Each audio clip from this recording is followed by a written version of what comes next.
So now begin the first speech, the first keynote. When I first read Scott Rao's books and began to follow his Instagram and seeing how much that person is traveling, I thought that, hey, this man built quite a big company around him. It's probably a big business. Like it's tens, dozens of people doing all of this because it's a lot of work. Only then I realized that Scott Rao is actually one person who's doing all of that, all the travels, all the consulting, and all the work.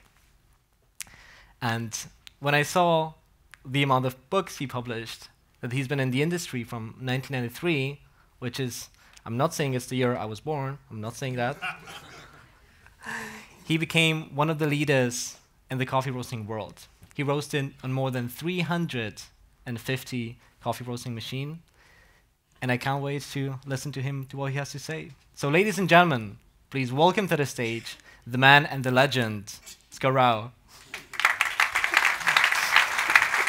That was terrible. Good morning. Thank you. It's an honor to be here. I was very flattered by PROBAT's invitation and really had no idea what to talk about at first. But I thought probably many people in this room are involved in building roasting machines, so I'd like to discuss something I've learned through roasting on so many different machines. One thing that I really enjoy about my job is that getting to travel and work on so many different machines, I feel like I get to experience best practices where I find them, and I get to do a little bit of cross-pollination so that if I learn something somewhere or if I figure something out somewhere, I can then take that knowledge and information and impart it on new clients and other people in other places. In truth, I don't travel as much as Michael says. It's just that he lives in Prague, and I love Prague, so I'm there quite often. Yeah, no, I started in coffee in 1993, opened my first cafe in 1994.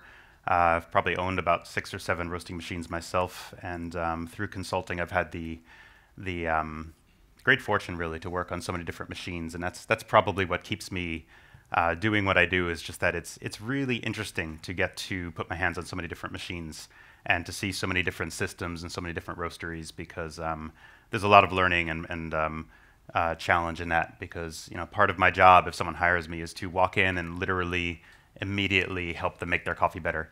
And sometimes there's a lot I have to figure out about what's going on with their machines before I can do that.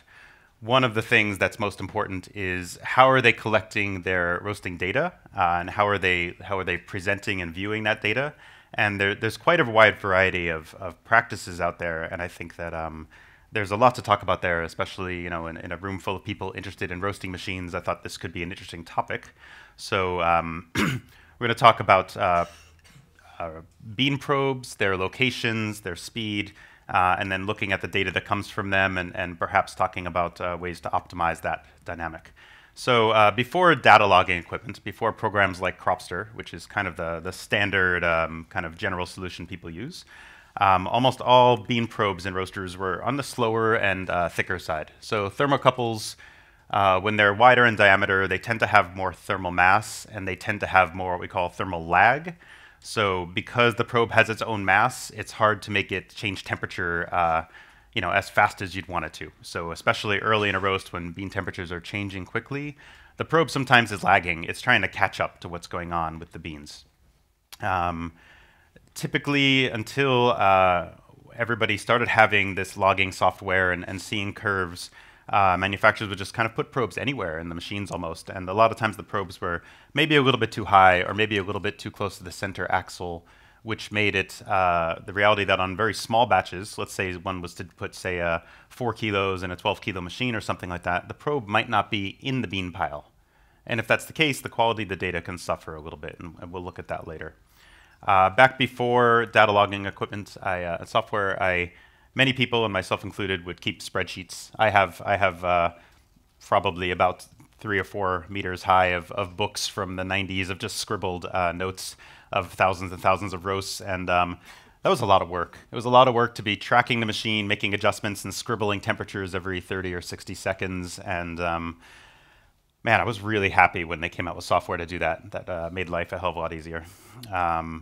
And without the software, without the curves, you can collect a lot of data, but it's really hard to know with precision what exactly happened during the roast and perhaps how you could have made adjustments to optimize your roasts.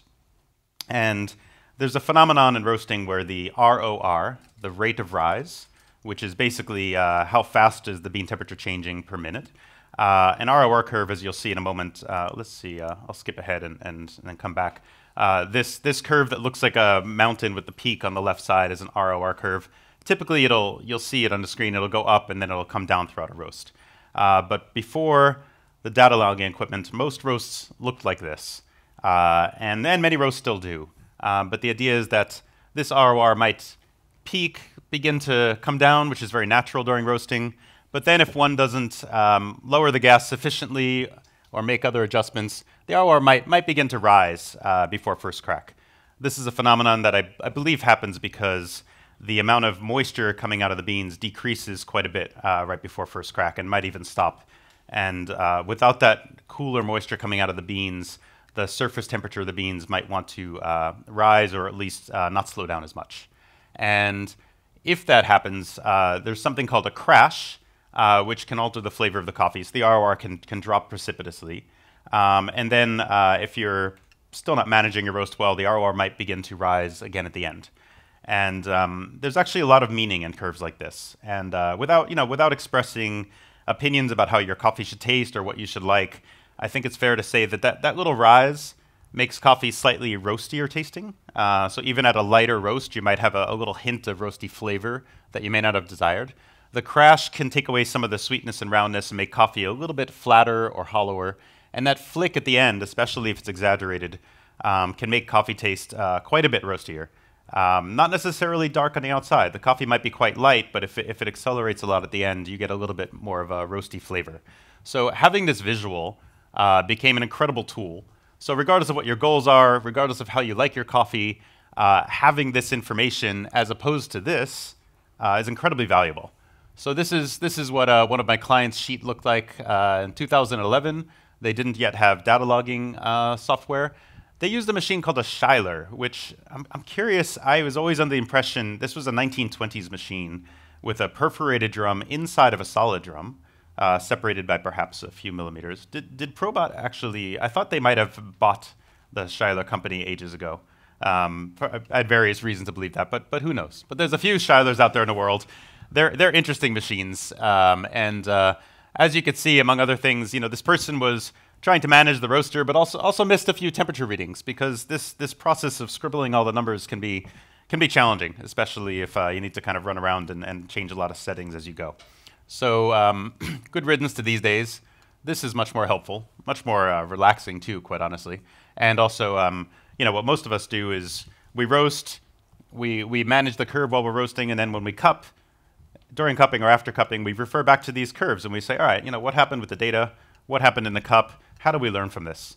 So I see this cycle of roast, cup, analyze the curve, and then perhaps make a change. That cycle, that's what we do professionally typically, is we just do that cycle thousands of times per year.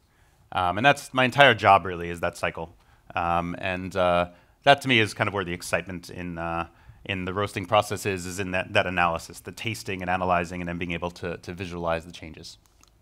So I'd like to talk about bean probes and how they work and where you put them. Most of the photos in this will be PROBAT machines, of course. So this is a client's G60. BT would stand for bean temperature, so that's this probe here. This was the original probe. He put a second probe right next to it over here. We'll use ET for environmental temperature, XT for exhaust. So where should you put the bean probe? Now this could be a little bit contentious, and I know that, for instance, as a machine manufacturer, there might be a preference to not put the probes in the door, partly because the door moves a lot, and that can cause maybe a little trouble, or maybe you worry about the probe and the wire constantly moving. So typically, probes will end up getting put above the door.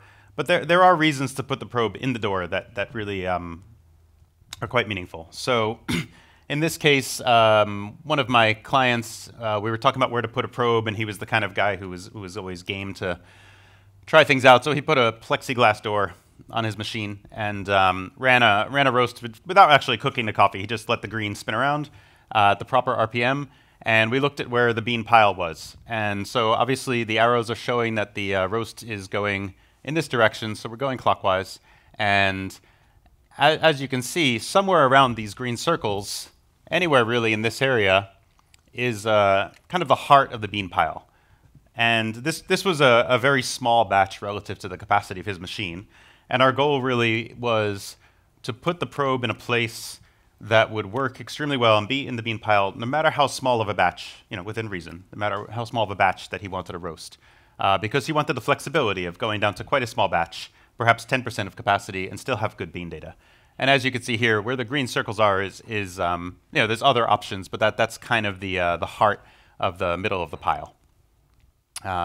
Another way to look at it is, so here's a machine where the manufacturer had put a probe here, they'd put a probe here. This was, they call it the drum temperature. It's a strange number. They just use it to do some software feedback, but basically it's not in the beans.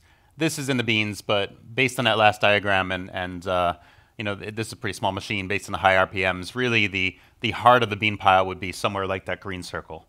Obviously, there's flexibility, and obviously the drum paddles and where they are is very important to consider, because you can't put a probe in a place where it might get hit by the drum paddles. Okay, so what happens when the probe is not immersed in the beans? So years ago, the World Roasting Championships, Cropster started posting the winning curves from them, and many of the competitors, rightfully so, based on the rules and the way the competition was set up, were using quite small batches. And they were using a machine where the probe was very close to the center axle of the machine. And what was happening was that so Cropster posted all the winning curves, and all of the RORs looked a bit like this. They all looked very volatile. They looked a little bit drunk.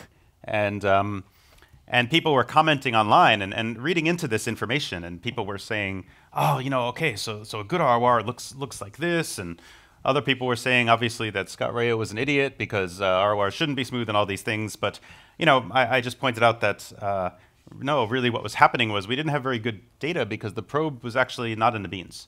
It was sometimes touching the beans, but sometimes not, and that can create a little volatility.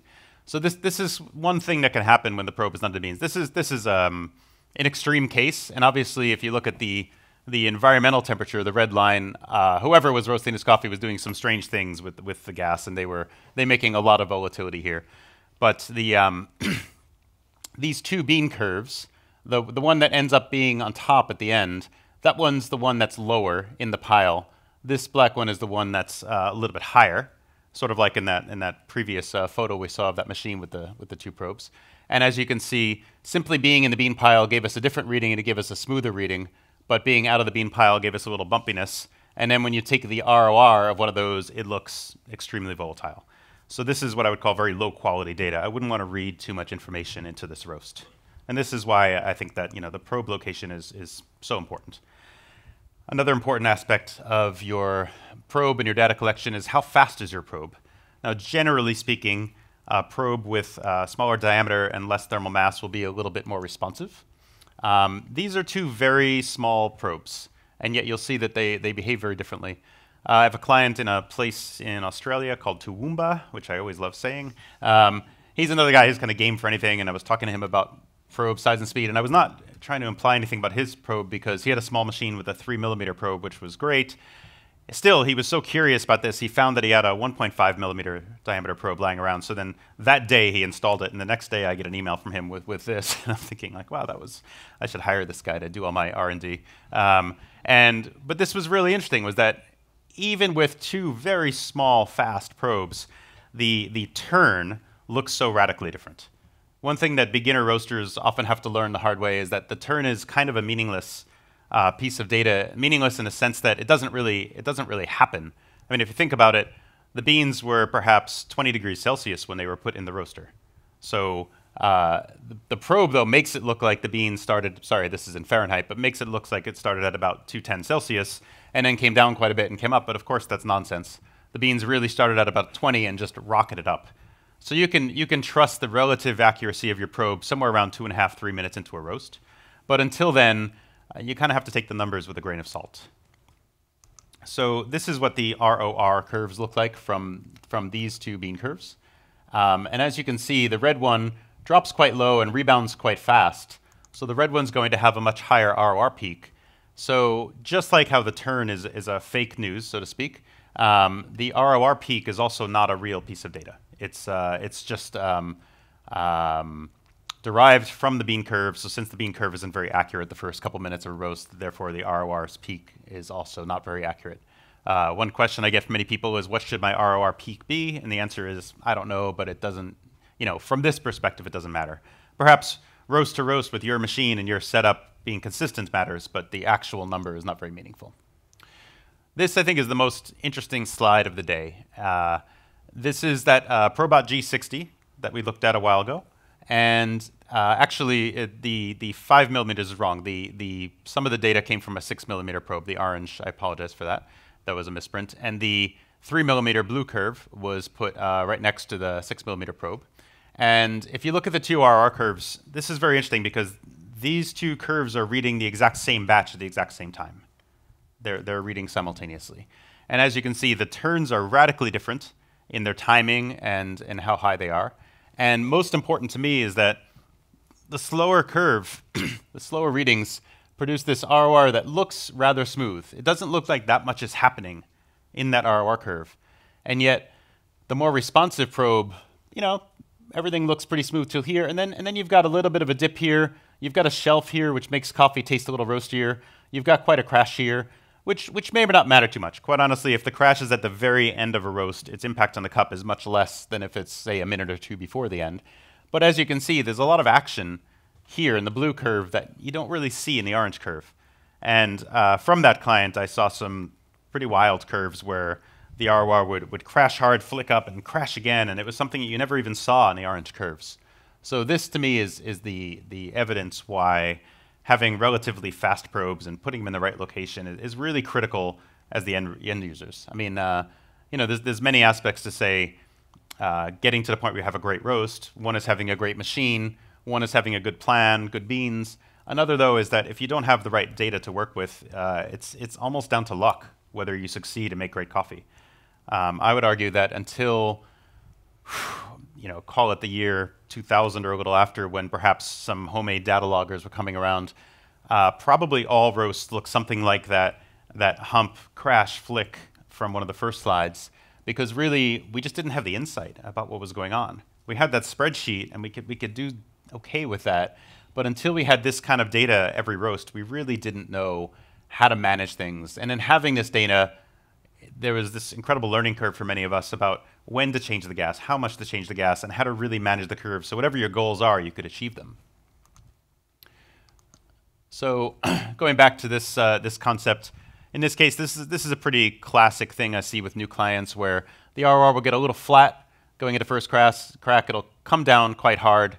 Again, if this was the end of the roast, maybe no big deal. But if it goes like this and then it comes like this, you end up with this hollowness, this lack of sweetness from the baking, and then you end up with a little bit of a grainy sort of roasty note from that tail at the end. And this is something that I think without the roasting software, we never would have gotten around and sort of gotten past as an industry. And now many of us have gotten reasonably competent at managing this. And it's just, if you want to buy a 90-point coffee and make it beautiful, you really need this information in order to be able to make it beautiful consistently and repeatedly.